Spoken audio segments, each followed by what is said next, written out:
All right, so we're going to give a quick recap of the incident that occurred last night. Incident number is 22H20374. I spoke with some of you guys last night. Last night, July 2nd, approximately 6:45 p.m., officers were dispatched to reports of a shooting in the 5700 block of Diamond Oaks Drive. Before the arrival of our officers, the shooter shot and killed 33-year-old Colin Davis, a male, and 32-year-old Amber Tsai, spelled T-S-A-I. I'm not sure of the pronunciation. Additionally, the shooter shot at and injured an elderly female neighbor who reported the shooting to dispatch.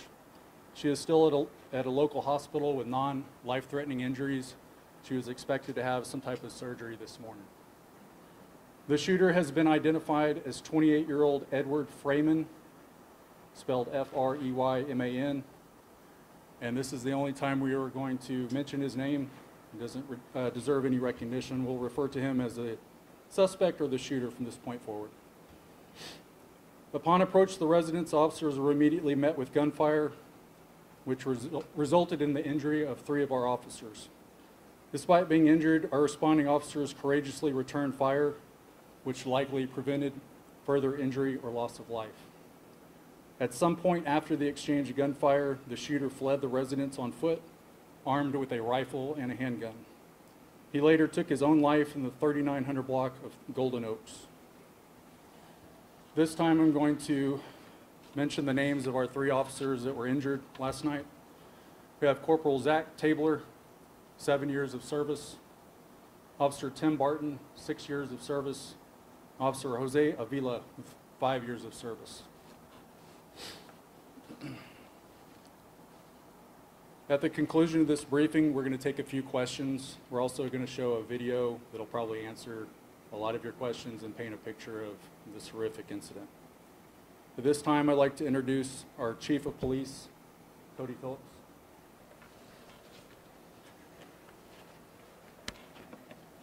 Afternoon, my name is Cody Phillips. I'm Police Chief in Haltom City, C-O-D-Y-P-H-I-L-L-I-P-S. I want to first begin by expressing our condolences and prayers for comfort for the families impacted by the senseless act of violence. Yesterday, as you all know, we suffered a horrific tragedy that left 2 citizens dead, 1 citizen injured, as well as 3 officers injured. The 3 officers that Sergeant Alexander mentioned a minute ago were injured were Corporal Zachary Tabler, who was recently promoted to corporal with Haltom City, has been with the department since 2015. Corporal Tabler sustained gunshot wounds to the leg, arm, hand. He was then transported by a Richland Hills police vehicle to a local hospital. Corporal Tabler has undergone surgery this morning for his injuries and is currently still in the hospital. Officer Timothy Barton has also been with the Haltom City Police Department since 2015. Officer Barton sustained gunshot wounds to the leg and was transported by ambulance to a local hospital where he was treated and released early this morning. Officer Jose Avila has been with the Haltom City Police Department since 2018. Officer Avila sustained gunshot wound to both legs and was transported by the same Richland Hills police vehicle that transported Corporal Tabler to the hospital. Officer Avila is still waiting for surgery. Through all this, we had numerous other agencies that responded to assist us, and I want to make sure that I extend a thank you to all those organizations that came to assist us any way we needed. The FBI, ATF, United States Marshal's Office, Texas Department of Public Safety, Tarrant County Sheriff's Office, Tarrant County Constable's Office, Fort Worth PD, Grapevine PD, Mansfield PD, Euless PD, Bedford PD, Hearst PD, MedStar, Watauga Fire Department, North Richland Hills Fire Department, Haltom City Citizens Emergency Response Team, also known as CERT, and to all those other agencies that sent representatives to the local hospitals to show support for our injured officers. I also want to acknowledge our shared services law enforcement agencies of Richland Hills, North Richland Hills, and Watauga, as well as our own Haltom City Fire Department for their quick and decisive actions to assist us in the care of our injured officers, as well as helping us navigate through this complex incident. I also want to extend a special thank you to the outpouring of support from our local community, as well as community across the nation. We ask for your continued prayers for comfort and recovery for the injured civilians and as well as the officers. We also ask for your patience as the investigation continues and as information is verified and available. Once we get that available information, we'll release it to you all through our Public Information Officer, Sergeant Alexander. I'd now like to introduce our City Manager, Rex Phelps. As Chief said, I'm Rex Phelps, the City Manager of Haltom City. That's last name is Phelps. I just got a quick statement. It's really on behalf of our staff. I'm here to echo that our hearts and prayers go out to all the victims of this event. You know, we are a small city of just under 50,000 people, and we have approximately 300 employees, so that we inherently know each other because we work very closely with each other and with our citizens. Our officers' actions were courageous and heroic as they engaged the suspect who ambushed them as they arrived on the scene. Their training and experience was evident. You know, it's times like this that makes us understand that although law enforcement officers cannot prevent or stop all chaos, they are the ones that stop chaos from taking over all things. We just wanted to say God bless our first responders, and God bless our community, and I think Dr. Armstrong, our mayor, has a short statement as well. Thank you. Our city manager, he the former police chief. So I, 32-year law enforcement officer as well. We on the street with him since the shooting happened yesterday. That's why I'm not dressed up like, look like a man, but we are working. Our society are not the same anymore. They're not a fist fight, anymore. Anytime something happens, when they get upset, they use rifle. AK-47 and AR-15 is a weapon of choice. So, what can we do? At this time, I don't have that answer. After you watch the video and you already heard all the our chief of police, sergeant, and city manager, only one thing. I am represent the city council and all the citizens of Haltom City. We are here, united, and we would pray for 3 officers plus the victim in this case. And I hope for them to fast recovery. And remember one thing, respect, love, and socialize with your community, neighbor, important to prevent something like this. And thank you for our professionalism from our police department to stop the suspect for killing more people. And I also thank you all law enforcement agencies from state, county, and local fire department, and all the people who work for ambulance, and especially I received numerous messages from all the mayor, everyone pray for the victim. Thank you very much. Do y'all have any questions before we show the video? So do you have any indication as to what started all this? We do not. The Texas Rangers are conducting an investigation since it was an officer-involved shooting. They'll work through the investigation to be able to determine that cause. Do you know the relationship between any of the 3 people involved? All we know is that they know each other. We don't know what their relationship was at this time. Do we know who was, out of the 2 victims killed, who was shot first, the man outside or the woman inside? We don't know that yet. The medical examiner after the autopsy will be able to determine the time of death and maybe establish a timeline for that. Do you know if the elderly neighbor, was she shot after the people were killed? Do you have a sequence? So we don't know the sequence yet. She was the initial caller, so make assumptions off that. And after he shot the 3 officers, do you have any idea of the length of time from when that occurred to when he took his life almost? Less than an hour. Do you have any idea what he was doing in that period? He was fleeing the scene. So when officers were returning fire, he fled out the back of the residence and started moving south towards where he was eventually found. Was anyone else, the woman or the man, They were not. They were not. Did your officers injure the shooter? That's, the Texas Rangers will investigate that and be able to determine the cause of his death and whether it relates to any of the officer-involved shots. You said a lot of agencies responded. Were your officers the only ones who fired? Were there other agencies who showed up? We were the only ones that fired, Okay. but other agencies were on scene. As I said, Richland Hills PD was on scene and transported 2 of our officers to the hospital.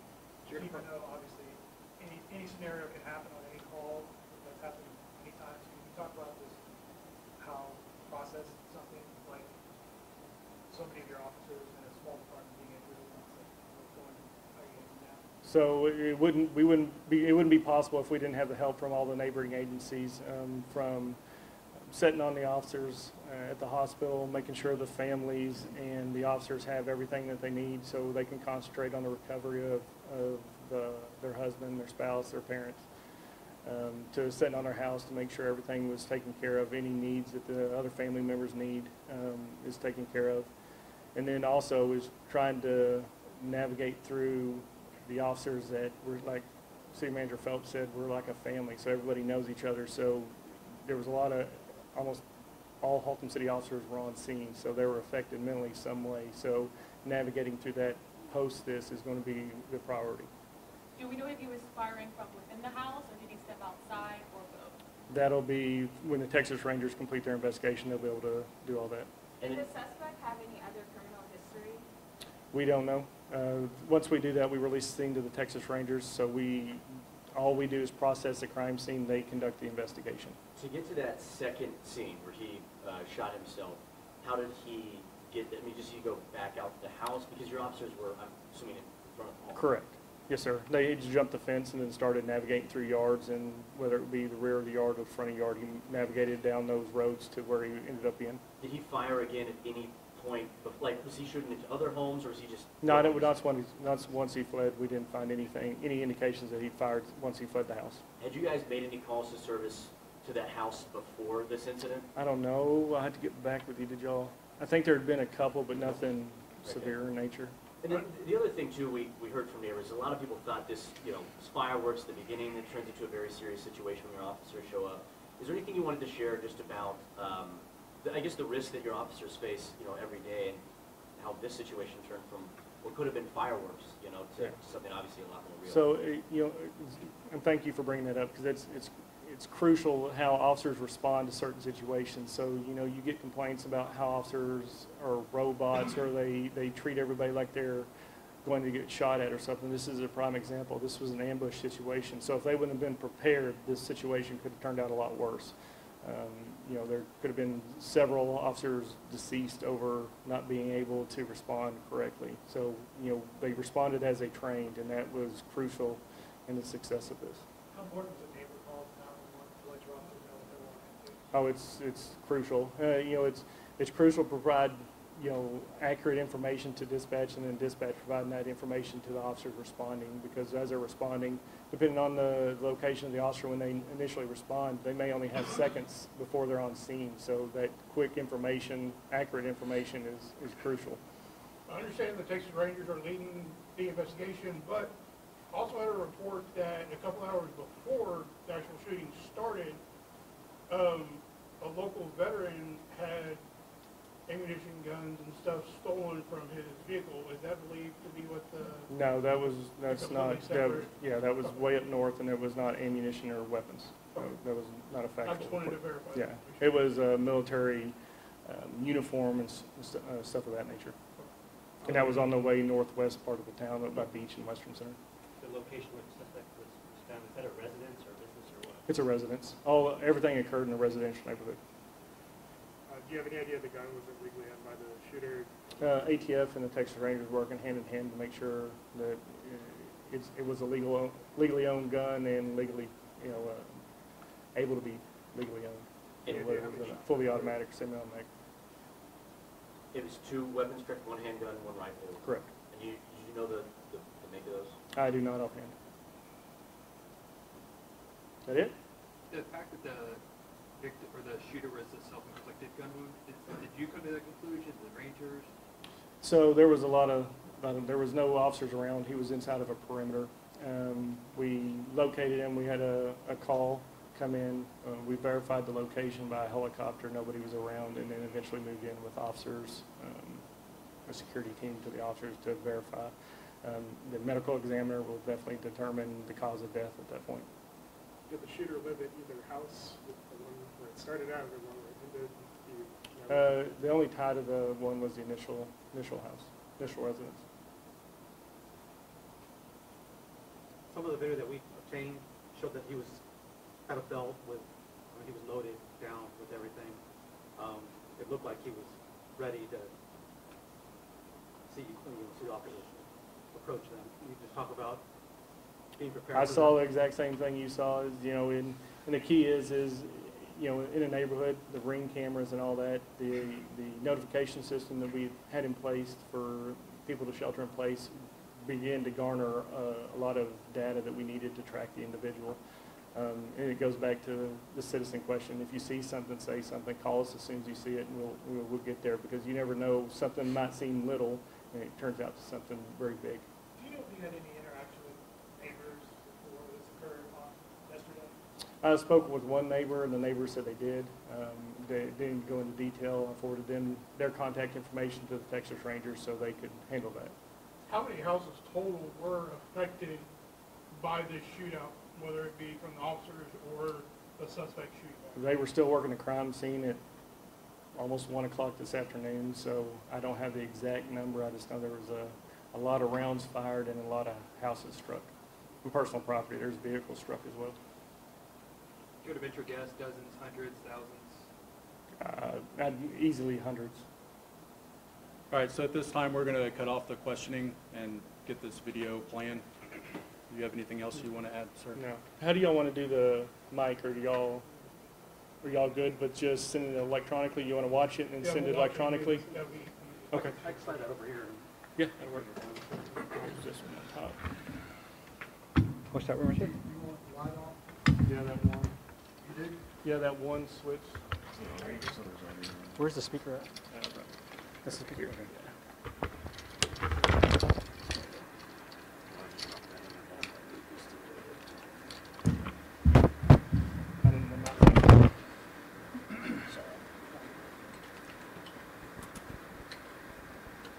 You already cut that? Oh, you got it.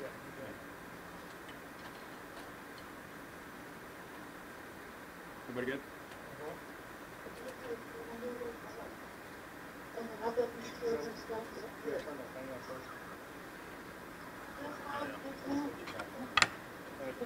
Let's start it over. The officers are going to be coming from the right. You can see them walking up behind the white car on the right.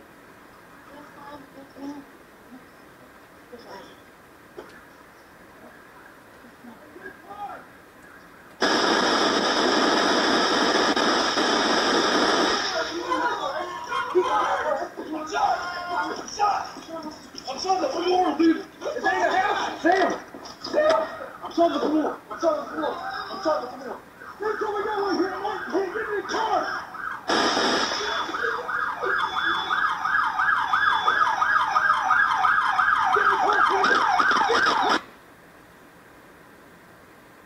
Do they need to replay it?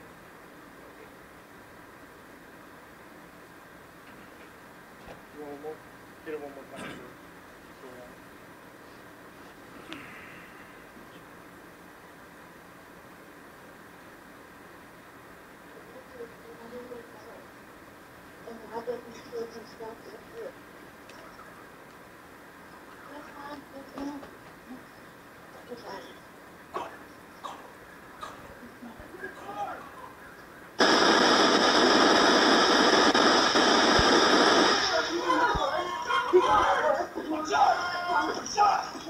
I'm on the floor, dude. It's in the house. Sam.